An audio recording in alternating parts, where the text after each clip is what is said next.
रोज एक नई कहानी देखने के लिए चैनल को सब्सक्राइब करें और बेल आइकन दबाना ना भूलें।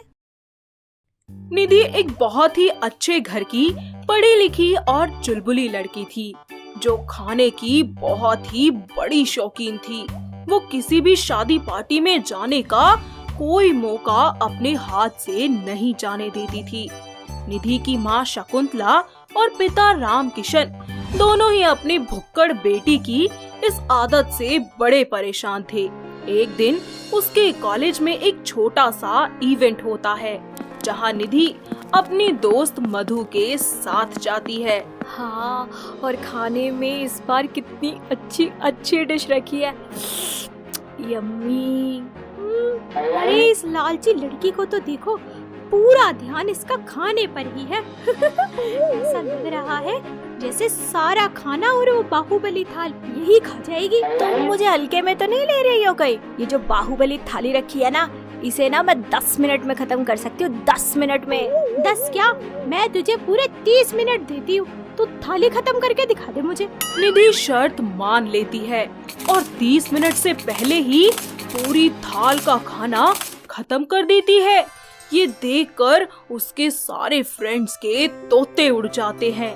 इवेंट खत्म होने के बाद सब अपने अपने घर चले जाते हैं। घर पहुंचकर निधि को पता चलता है कि आज शाम को पार्टी में जाना है। निधि फटाफट रेडी हो जाती है और बोलती है, मॉम, डैड, कहाँ है आप दोनों? जल्दी चलो ना, लेट हो रहा है। अरे मुझे भूख लग रही है। कितना टेस्टी खाना बना होगा वहाँ पर। है मजे आ जाएंगे आज तो। ए निधि, वहाँ तो खाना खाने पर ना थोड़ा कंट्रोल रखना अपना। ओके माँ, पहले पेट पूजा फिर काम दूजा। इज्जत गई गुइया के खेत में, मैं तो जमकर खाऊंगी। पार्टी में निधि अपनी माँ की बात मानकर थोड़ा सा खाकर एक साइड में बैठ जाती है। तभी वहाँ शकुंतला की बेस्ट फ्रेंड पार्वती का बेटा आरव आता है और बोलता है, हाय निधि। हेलो, आप कौन? माई सेल्फ आरव, पार्वती जी का बेटा। ओह अच्छा। मैं काफी देर से आपको देख रहा था। आप तब से ऐसे ही बैठी हैं, कुछ खाया भी नहीं है। आपको पार्टी का खाना पसंद नहीं है क्या? मेंटल इंसान, मैं तुझे कैसे बताऊं कि मुझे खाने से कितना प्यार है। मैं सांस लेना छोड़ सकती हूँ मगर टेस्टी डिश खाना नहीं छोड़ूंगी। दोनों आपस में बात करते हैं और हंसी मजाक करने लगते हैं। फिर दोनों एक साथ में खाना भी खाते हैं। दोनों की फैमिलीज उनको साथ में देखकर बहुत खुश होती हैं और एक दूसरे से बात करती हैं। दोनों बच्चे साथ में कितने अच्छे लग रहे हैं ना। क्यों ना दोनों को हमेशा के लिए एक साथ कर दें? अरे आपने तो मेरे मुंह की बात छीन ली।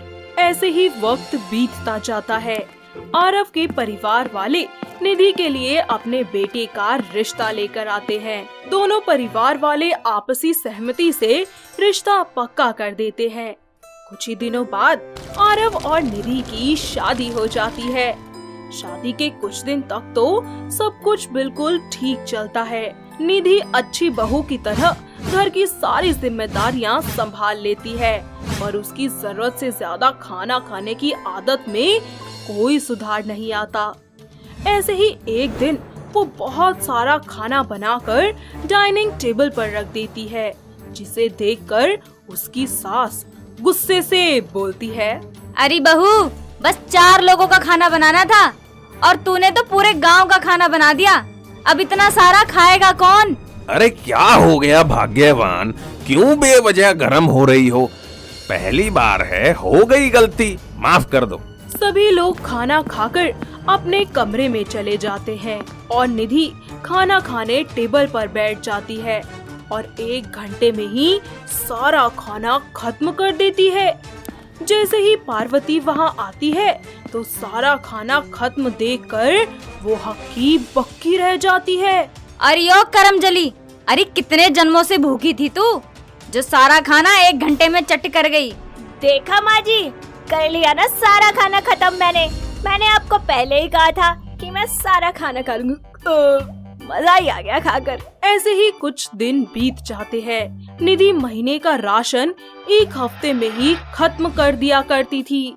वो रोज अलग अलग तरीके के डिशेस बनाकर अपने लिए एक बाहुबली थाल तैयार करती और अकेले ही पूरी थाल चाट जाया करती थी। उसकी इस आदत से सभी घर वाले बहुत परेशान हो गए थे। धीरे धीरे निधि मोटी होने लगी थी और एक दिन निधि खुद को मिरर में देखकर बोलती है, हाय निधि, तो कितनी मोटी हो गई है, पर क्यूट भी लगती है। हाय, नजर न लगे तुझे। क्यूट नहीं, भैंस लग रही हो खा खा कर। आप ऐसा क्यों बोल रहे हो? सही बोल रहा है तू। बेटा, ये तो पूरे शहर का खाना अकेले ही ठूस लेती है। महारानी जी के लिए तो बाहुबली की थाल भी छोटी पड़ जाती है। निधि, खाना खाना अच्छी बात है, पर जरूरत से ज्यादा नहीं। क्या है, आप लोग मुझे खाने देंगे या नहीं? अरे अब बंदे को जितनी भूख होगी उतना ही तो खाएगा ना। इतना बोलकर निधि वहाँ से चली जाती है और अपनी खाने की आदत को बनाए रखती है। वक्त बीतता जाता है। देखते ही देखते निधि बहुत ही ज्यादा मोटी हो जाती है। उसका उठना, बैठना, चलना मुश्किल हो जाता है। ये सब होता देख आरव को बिल्कुल भी अच्छा नहीं लगता और वो निधि को सबक सिखाने के बारे में सोचता है। ऐसे ही एक दिन, देखो निधि, मैं तुम्हें और नहीं झेल सकता, इसलिए तुम्हारे लिए अच्छा होगा कि तुम मेरे घर से निकल जाओ। पर क्यों आरव, मैंने क्या किया है? आप ऐसा क्यों कह रहे हो? तुम्हारी गलती है। तुम्हारा ये खाने का शौक और खा खा कर मोटा होना, सब मेरा मजाक बनाते हैं, समझी?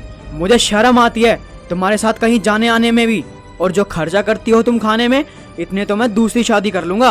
नहीं नहीं आरव, ऐसा मत कहिए, मैं आपसे बहुत प्यार करती हूँ। नहीं नहीं, मुझे कुछ नहीं सुनना, तुम निकलो बस मेरे घर से। वक्त बीतता जाता है।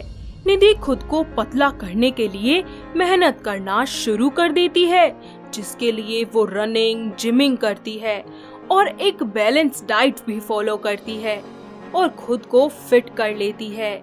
जिसके बाद वो अपने ससुराल वापस जाती है और उसे देखकर पार्वती और आरव के होश ही उड़ जाते हैं।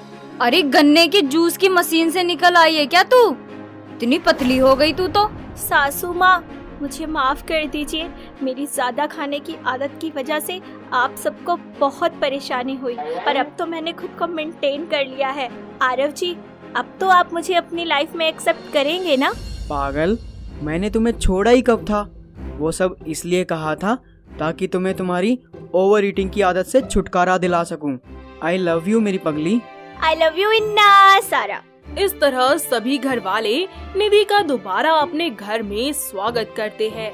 अब निधि अपने साथ साथ सभी की डाइट और फिटनेस का ख्याल रखती है। साथ ही वो सिर्फ अब समय पर और जितना जरूरी हो उतना ही खाना खाती है। ये सब देखकर निधि की सास को और आरव को बहुत खुशी होती है, जिसके बाद सभी लोग मिलकर एक साथ खुशी खुशी रहना शुरू कर देते हैं।